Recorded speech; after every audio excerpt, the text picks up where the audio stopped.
बिस्मिल्लाहिर्रहमानिर्रहीम इय्याका नअबुदु व इय्याका नस्तईन। आज आपके सामने ये गुजारिश रखना चाहूँगा कि इमरान खान साहब के तोशाखाना केस के अंदर खान साहब और बुशरा बीबी को जो सज़ा हुई थी वो इस्लामाबाद हाई कोर्ट ने मुअत्तल कर दी है। हम इस वक्त सुप्रीम कोर्ट के अंदर आए हैं और यहाँ पर आकर जो है वो रास्ते में हमें जो है वो रोक लिया गया। हमारे बुगला भाई अभी भी बाहर गेट के बाहर खड़े हैं और इस्लामाबाद पुलिस के जो एहलकार यहाँ पर मौजूद थे उन्होंने कहा जी कि उनको अंदर जाने की इजाज़त नहीं है और ये कहते हैं जी कि आप वकील हैं या नहीं हैं।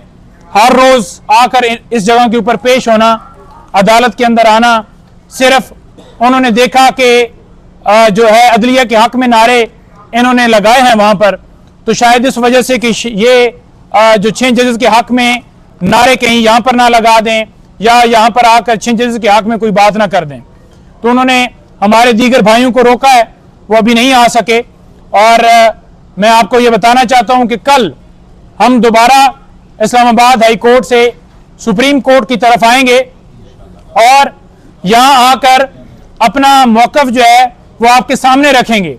आज भी हमारा मौक़िफ़ क्लियर है कि 7 रुकनी बेंच बनाया गया है, तो हम ये मुतालबा करते हैं कि फुल कोर्ट बनाई जाए। पिक एंड चूज वाला जो मामला है वो ना किया जाए। जब 6 जजेस ने सुप्रीम कोर्ट को ये खत लिखा था, सुप्रीम जुडिशियल काउंसिल को, तो उस वक्त काजी साहब को चाहिए था कि 100 मोटो लेते हुए फुल कोर्ट बनाते और जिन एजेंसियों के एहलकारों की तरफ से धमकियां मिली हैं उन जजेस को उनको भी बुलाया जाता और यहां पर लाइव प्रोसीडिंग्स दिखाई जाती। ऐसे शख्स को बुला लिया गया, ऐसे शख्स के साथ मुलाकात की गई जो फॉर्म 45 के मुताबिक हारा हुआ है, फॉर्म 47 के अंदर धांधली करके वो सिलेक्ट हुआ है। उस शख्स को जिसके खिलाफ हम जजेस के ग्रीवियंसेस हैं, उन्होंने कहा कि इंतजामिया और एजेंसियों की तरफ से मुदाखलत की गई और उसके सबसे बड़े बेनिफिशियरी कौन थे जो इस वक्त इक्तदार में बिठाए गए हैं।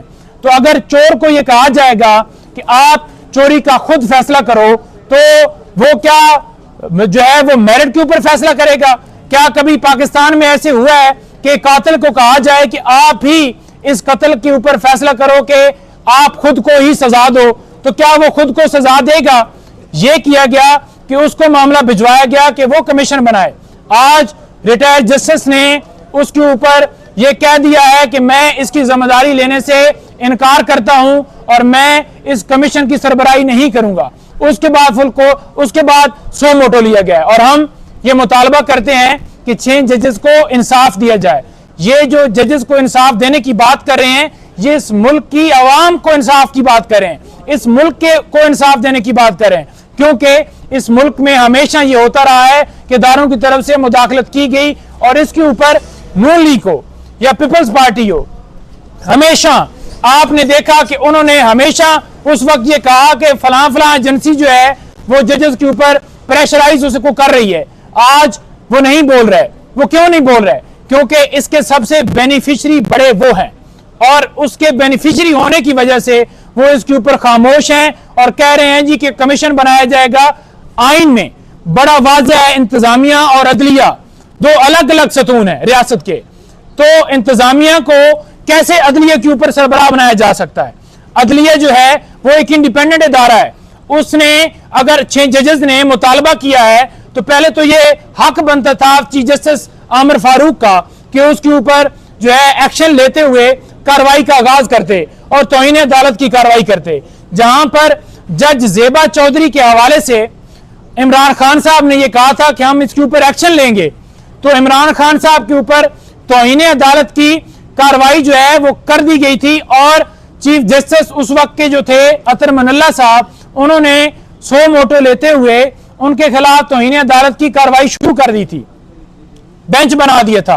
तो जब 6 जजेस इंसाफ का मुतालबा कर रहे हैं, ये कह रहे हैं कि हमें हमारे काम में मुदाखलत की जा रही है, एक जो कुलीग है वो हॉस्पिटल में पहुंच गया है, इतना उसके ऊपर प्रेशर डाला गया है, जजेस के घर में कैमरे लगाए गए हैं और बल्ब के अंदर कैमरे और वीडियो रिकॉर्डिंग वाला कार लगाकर रिकॉर्डिंग की जा रही है और एक जज के बहनोई को अगवा करके उसको इलेक्ट्रिक शॉक लगाए जा रहे हैं, तो उसके ऊपर बजाय ये कि वो खुद सो मोटो लेते, तौहीन अदालत की कार्रवाई करते, वो खामोश रहे। यही मामला चीफ जस्टिस साहब के सामने उस वक्त रखा गया, तो क्यों नहीं उस वक्त सो मोटो लिया गया? आज भी यही अलमिया है कि सुप्रीम कोर्ट के अंदर जब खुलेआम एक खत लिखा गया है जिसके ऊपर पूरी कौम मुतालबा कर रही है कि जजेस को, इस कौम को इंसाफ दिया जाए, और फिर उसके ऊपर आंखें बंद कर दी गई हैं। उस शख्स के साथ मीटिंग की गई है जो कि एक सर्टिफाइड चोर था, जो कि उसका भाई सर्टिफाइड चोर था, जो लंदन भाग गए थे और डील करके दोबारा आए हैं। तो हम ये मुतालबा करते हैं कि फुल कोर्ट बनाई जाए ताकि जो है वो इंसाफ जो है वो फराम किया जाए और ट्रांसपेरेंट तरीके से कैमरे लाइव प्रोसीडिंग करके ताकि पूरी दुनिया देखे। दूसरे नंबर पर इमरान खान साहब की रिहाई का मुतालबा करते हैं। इमरान खान साहब की रिहाई का क्यों मुतालबा करते हैं? ये तमाम मुकदमात हैं जो इमरान खान साहब के खिलाफ चलाए गए, सजाएं दी गई, उनके खिलाफ ट्रायल खुफिया तरीके से किया गया। इद्दत के दौरान निकाह वाला केस हो, तोशाखाना केस हो, साइफर केस हो या कोई और केस हो, तो ये तमाम केसेस के अंदर खान साहब को जो सजाएं सुनाई गई हैं, जिस तरह से ट्रायल किए गए हैं, जो 200 केसेस खान साहब के ऊपर बनाए गए हैं, जिसमें 9 मई वाला भी सारा इंसिडेंट जो करवाया गया है, ये सारे जो केसेस बनाए गए हैं पाकिस्तान तहरीक इंसाफ के ऊपर, खान साहब के ऊपर, सारे झूठे हैं।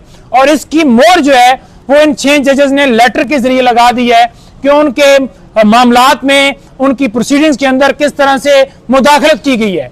उन्होंने ये भी कहा गया है कि जो लोअर जुडिशरी है, वहां के एक जज जो हैं उनको हाई कोर्ट में ट्रांसफर किया गया और वहां से फिर उन्हें बहावलपुर भेज दिया गया। उनके ऊपर प्रेशर डाला गया कि आप कार्रवाई करें। जज हमायूं दिलावर हो, ताहिर सिपरा साहब हो या कुदरतुल्लाह साहब हो, जज अबुल हसनात साहब हो या जज बशीर साहब हो, जितने जजेस हैं उनके ऊपर प्रेशर इसी तरह से डाला गया है और प्रेशर डाल के सजाएं दी गई हैं। केस बनाना, सजाएं देना खान साहब को या पाकिस्तान तहरीक इंसाफ के वर्कर्स रहनुमाओं को, ये सारा जोड़ता है कि ये सारा प्रेशराइज करके ये सारा कुछ करवाया गया है। तो इसलिए हम ये मुतालबा करते हैं कि ये सियासी बुनियादों के ऊपर ये केस बनाए गए हैं। सिर्फ कसूर क्या है? Absolutely not. खान साहब डट के खड़े हो गए। खान साहब ने इस गुलामी नामंजूरी का नारा लगाया इस बुनियाद के ऊपर कि उसने आम आदमी की बात की, गरीबों की बात की, उसने मुल्क को आजाद कराने की बात की, इदारों की आजादी का मुतालबा किया, उससे अंदर डाला गया, उसकी पार्टी के ऊपर मुकदमात बनाए गए, उससे वजीर आजम के ओहदे से हटाया गया। तो ये सारा सिनेरियो जो अमेरिका से शुरू हुआ था, जिसकी एग्जीक्यूशन यहां पर की गई है, हम ये पुरजोर मुतालबा करते हैं कि खान साहब, तमाम वर्कर्स, तमाम लोगों को रिहा किया जाए और अदलिया को इंसाफ दिया जाए। और तीसरा जो मुतालबा है वो हमारा यह है कि अवाम का मैंडेट जो है, जो छीना गया है, अवाम का मैंडेट जो है वो वापस किया जाए। कल दोबारा पैदल मार्च होगा इस्लामाबाद हाई कोर्ट से, और ये मार्च जो है ये सिर्फ वकला की हद तक जहां पर नहीं, ये पूरे पाकिस्तान में जल्द से जुलूस, रैलियां जो है होने जा रही हैं। और इंशाअल्लाह ताला ये उस वक्त तक जारी नहीं रहेगा जब तक इस कौम को इंसाफ नहीं दिया जाता, खान साहब को, पाकिस्तान तहरीक इंसाफ को, इस कौम को इंसाफ नहीं दिया जाता।